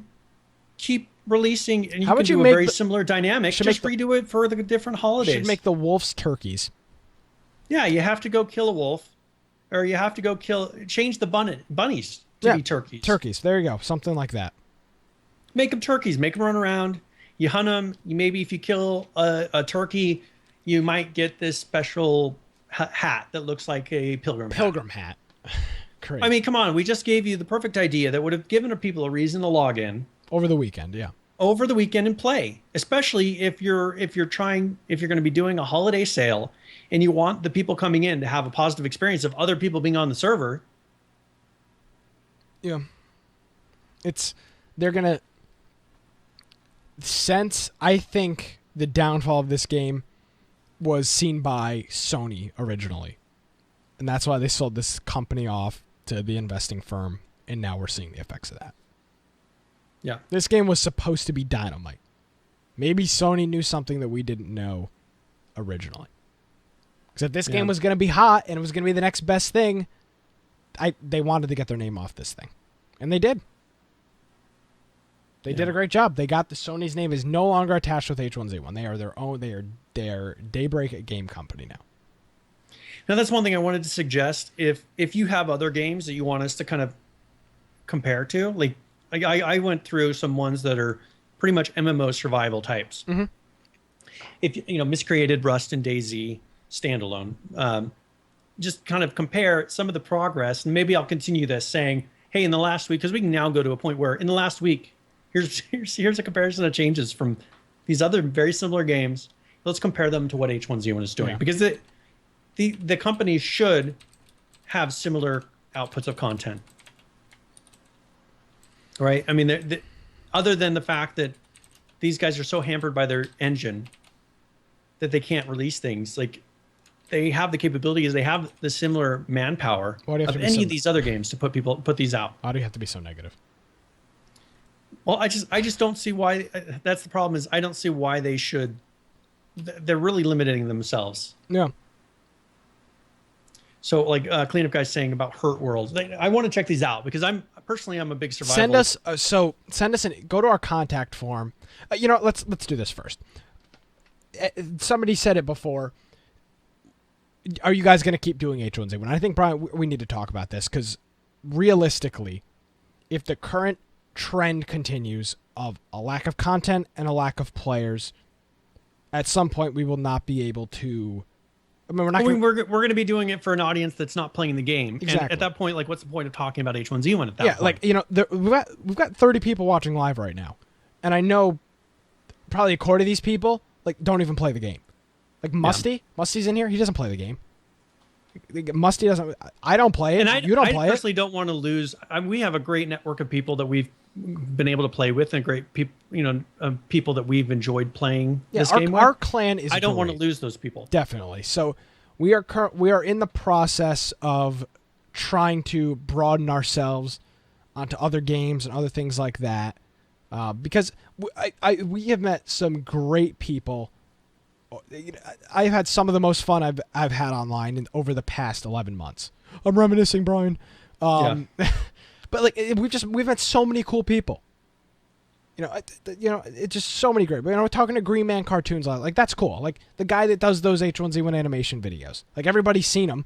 Like talking to him last night, talking to him today, right before the show. Yeah, we were actually playing with him today. I mean, H1Z1 DB there, like we've met so many great people from the H1Z1 community. It really sucks that this game is not living up to its potential, because there's just been so many great hours of fun in H1Z1 with a big group. Like when we were running 20 or 30 people, it was great, unbelievable. It's a real shame to see what's happening in the game. I mean, already this post on Reddit already, just awful comments already. Very disappointed in the game development. It should be a survival game, not a DM game. I don't know what that means. And this is one thing where I look at like Joe. He does a ton of streaming. Like we can give him some things to show off in his streams. Yeah. On Ark. What are we going to show anybody in H1Z1? Like, what is it cool that we can do that we've accomplished that we can say, hey, look at our base. You can go look at that base over there. It's 90% the same thing because, and that's not Joe's fault. I mean, that's the limitation of the base building. You could go do BRs. Right now they crash out constantly. That doesn't help you when you're streaming. Now this is interesting. Valp says, I no longer play H1Z1 survival H1Z1. He plays only BRs. He says he plays Ark or Rust for survival stuff now. Yeah. I have to check out Rust. Like I haven't played Rust, and I keep hearing this really good game. I have Miscreated, and I've been wanting to get some people to get into that with me. Yeah. But I'd like to keep playing with people, and if we can get some of these games, we're getting a couple of different games that people play. We'll create a community of people that will jump back and forth between these games. So that's what I would like to do. So we've been playing Ark over the past 3 days. We just had a bit of a mishap, but we're playing Ark, and that's what we'd like to kind of. We're not changing the podcast right now. We're still going to be talking about H1Z1, and we're going to try to wean ourselves into some other games, but we want to we want to get some of our members back into other games. So right now it's Ark because it's got a survival element. Yeah. Kramit plays Unturned a lot. I know Heisenberg plays 7 Days to Die a lot. A lot is an understatement. He plays it 24/7. And he's a guy who still listens to the show. He still is a big supporter of our community. Yeah. And that's where I think it'd be important for us to play games that people are willing to play. Yeah, there's just so many. If you guys have ever been in a clan before, it's you just meet so many cool people. It's great. So, and I just can't see us bringing those people back in with H1Z1. We won't. What would be the point? Like, what are we going to do? No, we're going to build. The problem, one of the big problems is to build a big base. All you're doing is setting bases next to each other and trying to block so people can't get in from the outside. That creates no base building permissions as far as security. People can no clip in because it's not a sealed structure. Like to make anything big and cool, all you're doing is just trying to place things next to each other in a way that like Killcam does. Killcam does the mega bases, but there's no security. Yep. I mean, anyone can no clip right through the gates on those. And then each base is really just all by itself. Like it's separated rooms, like buildings. Yeah. And that's just frustrating to me because you can't make anything that's like, hey, here's something we created. Let's show this off. Because all you're doing is just putting a bunch of bases next to each other that are all the same. And so I don't know. That to me is frustrating. So if, I want to be able to make something because I know in Ark we can make something that is like, check out this base. And we have some people that are so into base building that have been driven away in this last patch or this last wipe before this one. And they have an anti-cheat system. So Cleanup Guy is asking, what's the anti-cheat system like in Ark? They have an anti-cheat system, and they actually do VAC bans. Yes. So anyone who gets banned, you'll actually be able to see the ban on their Steam account. So the Ark, like VAC. I haven't run into anybody hacking. I haven't seen anything that looked like remotely like hacking in Ark. Now VAC is Steam's so basically you hack in not Gary's mod. You hack in like Counter-Strike and you get a VAC ban, you are now banned from every other game on that account that is part of this VAC system. So like all of the Steam games like Half-Life, Gary's So mod, anyone who tends to cheat? Yeah. And the fact that you have to buy this game, it's not free to play. Yeah. Is bad. And same thing, you have to sit there and pay $60 or $30 a pop. Yeah. Every time they cheat. So And they don't do temporary bans. Once you're back banned, you're banned. Yeah, and you're banned. You have to create a new Steam account essentially. Your account, you are no longer allowed to play any game. You can't play online on any multiplayer games with VAC. So like that's the right solution. But that's good. Actually, hold on here. I commented on this post and so I haven't seen any speed hackers. We haven't seen any no clippers. Let me talk about the community a little bit. Yeah, go ahead. So this is something we ran into. So we built a base just pretty much near the spawn point, just because we didn't know anything about the server.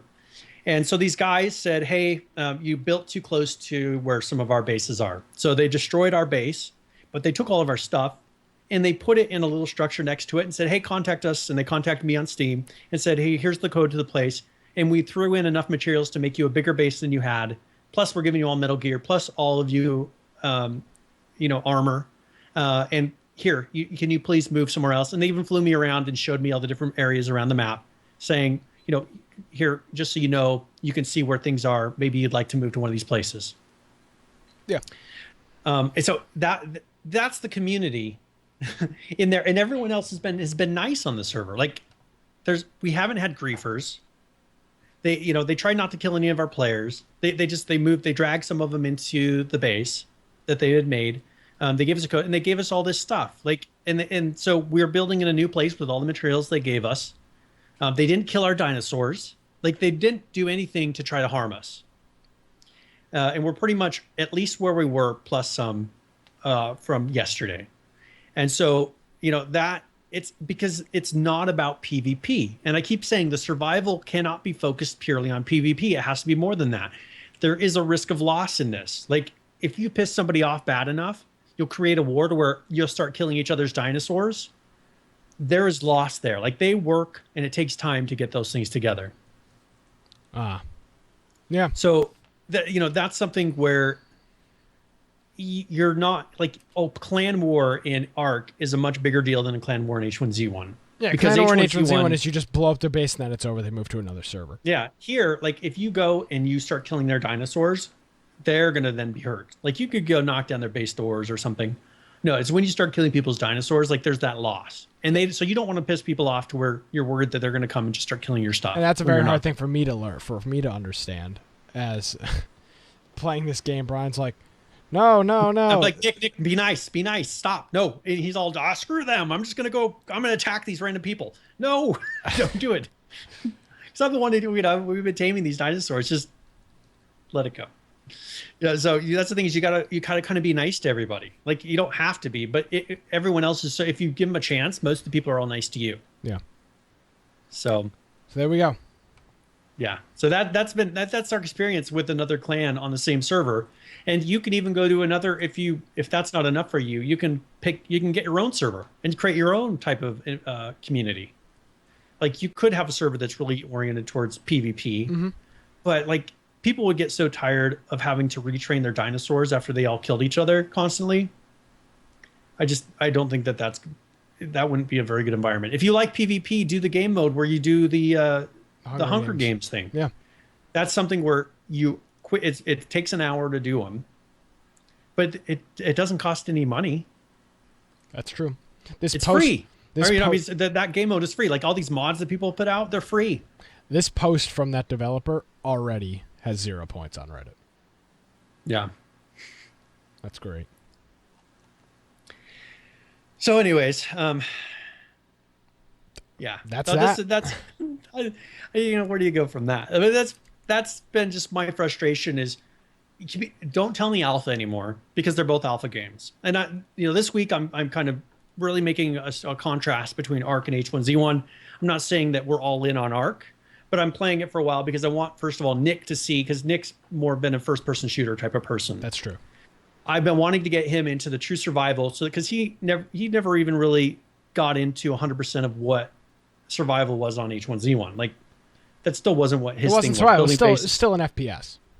Yeah, and so I wanted to get him into it so he could experience, like, gathering stuff, and it's a grind, having an actual feeling of progression, and it's a real grind. It's like, it's like a real thing. So you could go in and get, like, you can't just go get any dinosaur right away. Like, you see people flying around and having dinosaurs that are way better than what you're going to have for a while. And I like having that thing to look forward to. It's funny. I'm reading this thread while you're talking, and I'm seeing people from our chat commenting in here about just to be. That's great. See, it's the truth. Can't.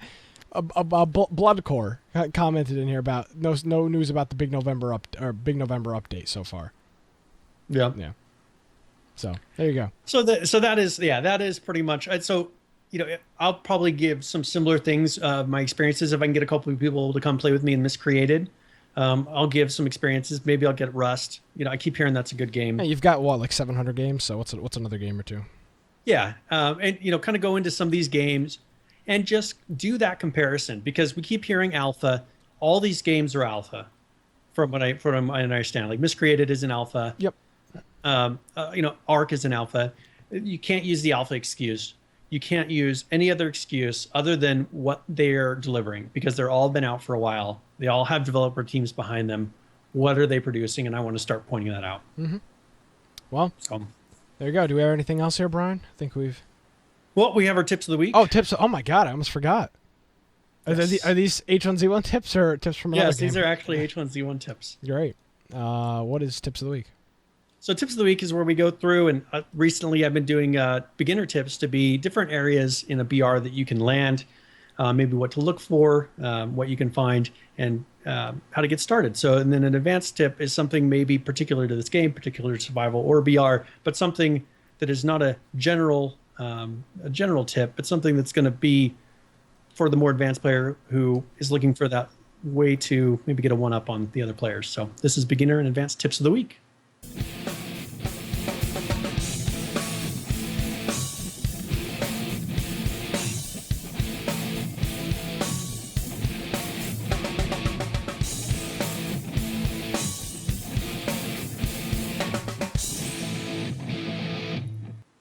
All right, so for this week's beginner tip, I wanted to point out the Pleasant Valley Apartments. Now, Pleasant Valley, I'm not going to say land at Pleasant Valley overall, because there's a number of different places to land in Pleasant Valley. So usually when we say Pleasant Valley, we're not saying just land in Pleasant Valley and go. There's specific places. So this week I want to talk about the apartments. And these are the apartments along the north side. Maybe if you play survival, you would think of these being, we have one that has 308, one that has a shotgun. There's very specific things that spawn in those places. But in BR, when you land on the apartments, each floor generally will have maybe a shotgun. Usually you'll find an AR in there, a handgun, usually not armor, but you'll find a helmet, things like that. So you can get a good start. When you're going to land for these apartments, you need to make sure that you land on the roof.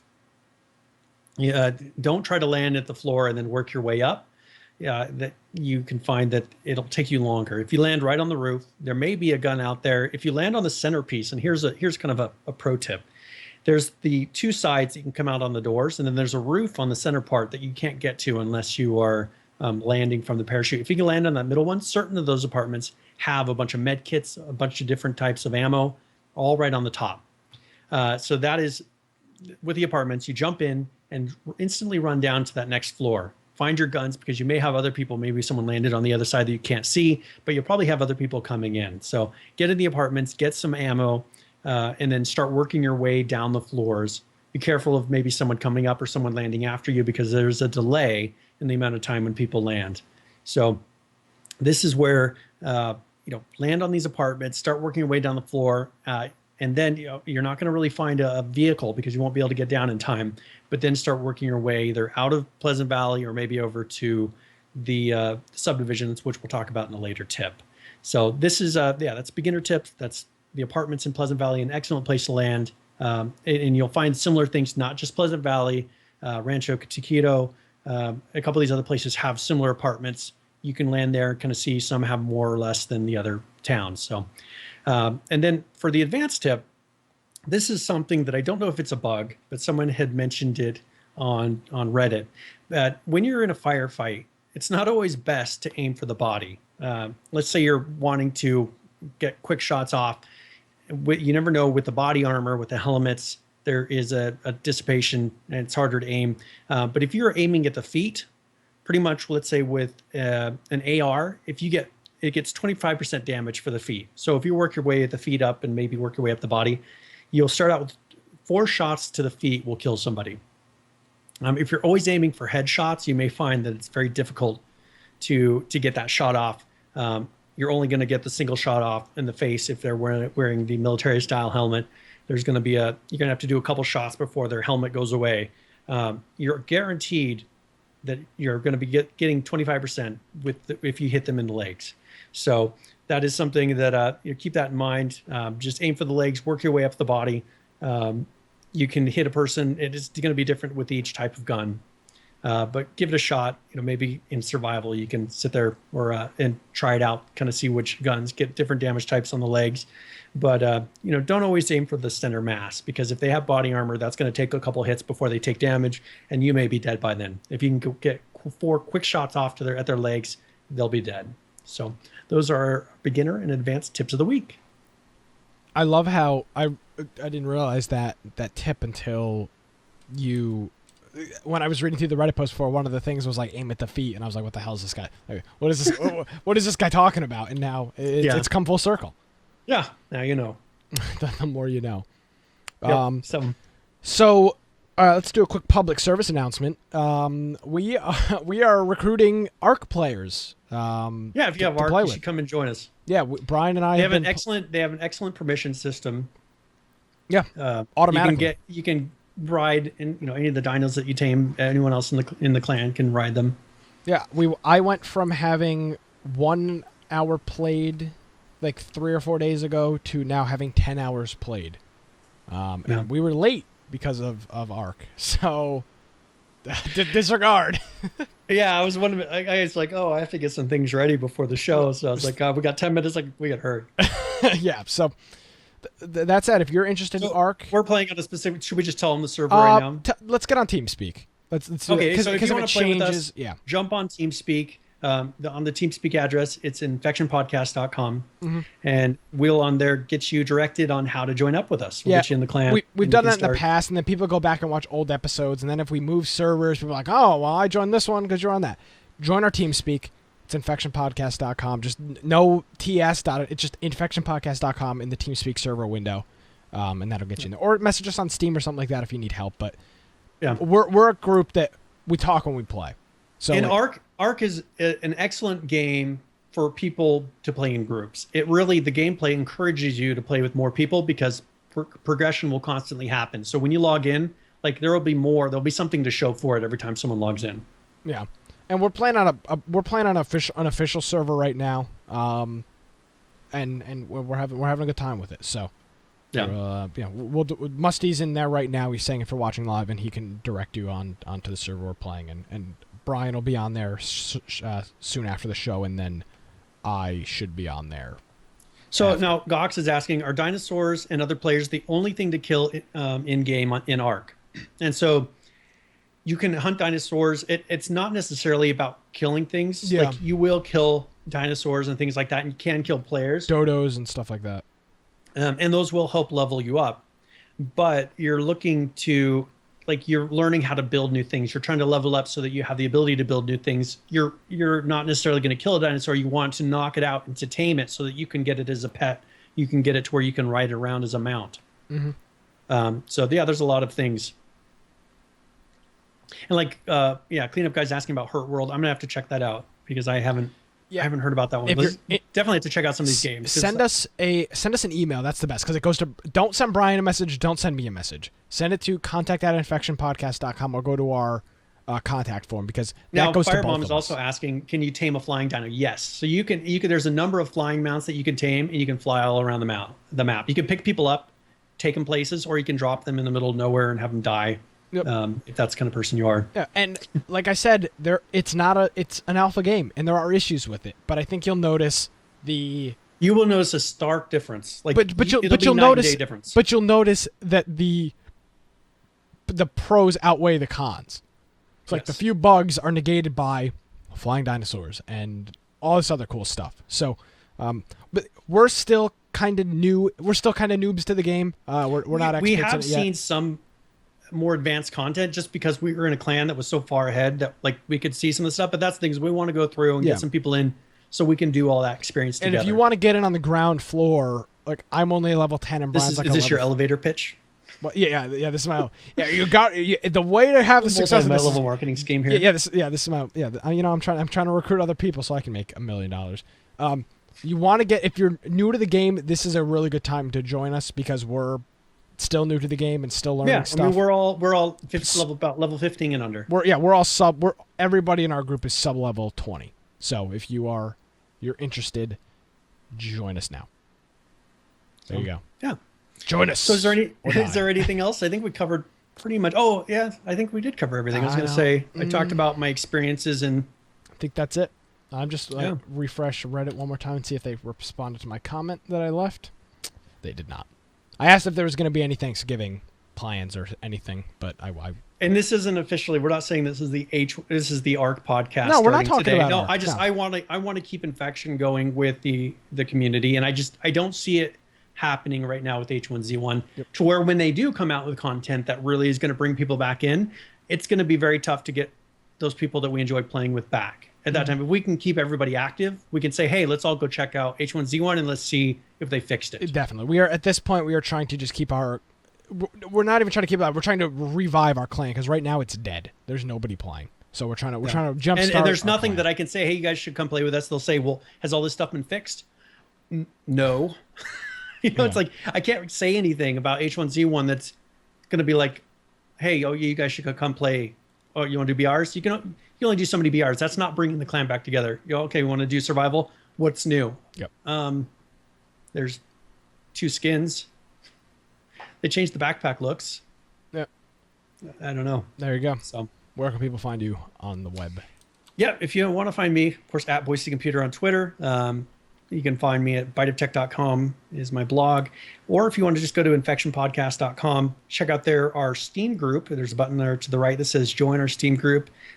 Also, you can join us on TeamSpeak if you're playing any game. We've got a lot of different channels for different games. 1,000. It's a 12 pages in Microsoft Word worth of channels on and we TeamSpeak. Encourage you, if you're playing a game, you don't have to be playing a game that we're playing right now. Just come in and jump on the TeamSpeak. Keep yourself active in the community, even if you're not playing a game that we're playing at the moment. We just totally shoot the breeze in TeamSpeak. Like I talked to, I don't remember who I talked to Monday night about football for like half an hour after you left, Brian. We were just in there, we were just talking about the Patriots and something. We were just talking about football for like half an hour. Was that Ross? Maybe. Maybe it was. I don't remember, but it was late. But it was like 1:00, and I was like, probably got to get out of here. But we have a lot of guys that are really into survival that just have given up, and this is a game especially for our base builders. Like I don't want to lose Falcon. I don't want to lose Joe. Yep. I don't want to lose these people that have really put in a lot of time building these sports. I want to give them something to say, hey, here, use your imaginations and come up with something awesome because I know they have the ability to. Yep. Awesome. So that's about it. You of course can check out our website. Were you done? Did I cut you off? Yep. No, I was done. Sorry. Got our new lower thirds and whatever here, or our new double box thanks to Gravity Beard.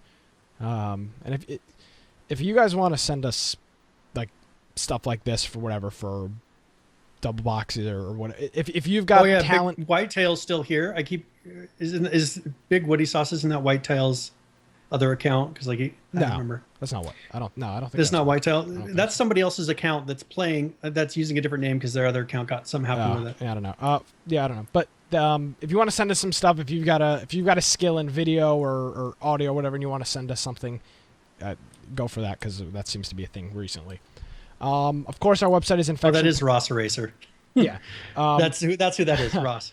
Our website, infectionpodcast.com. Emails, contact@infectionpodcast.com. I like bringing this up because we still find new people every week that have listened to the show for forever and haven't checked it out live. We do the show live every Tuesday night at 7 p.m. Eastern Standard Time. We're on Stitcher. We're on iTunes. We're on TuneIn. We're pretty much wherever you can get a podcast. And we really just want to encourage you guys, of course, go on our TeamSpeak, and that's infectionpodcast.com on TeamSpeak. So, I guess without further ado, my name is Nick Craig at Infection Podcast, or at Nicholas M. Craig is my Twitter. Infectionpodcast.com is the website. We'll see you guys next week for Infection. Have a good week, everybody.